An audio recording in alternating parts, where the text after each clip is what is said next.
পার্বত্য উপদেষ্টা বলেছেন, কাপ্তাই হ্রদে পর্যটন শিল্প সহ অন্যান্য কর্মসংস্থান সৃষ্টি প্রসার ঘটিয়ে কর্মসংস্থানের সৃষ্টি করতে হবে।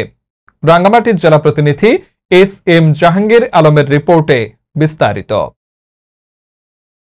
কাপ্তাই হ্রদে পর্যটন শিল্পের প্রসার ঘটিয়ে কর্মসংস্থানের সৃষ্টি করতে হবে বলে মন্তব্য করেছেন পার্বত্য চট্টগ্রাম বিষয়ক মন্ত্রণালয়ের উপদেষ্টা সুপ্রদীপ চাকমা। রোববার 10 নভেম্বর দুপুরে রাঙ্গামাটির জেলা প্রশাসনের সম্মেলন কক্ষে অনুষ্ঠিত কাপ্তাই হ্রদের মৎস্য সম্পদ উন্নয়নে স্টক হোল্ডারগণের সাথে মতবিনিময় সভায় প্রধান অতিথির বক্তব্যে তিনি এসব কথা বলেন।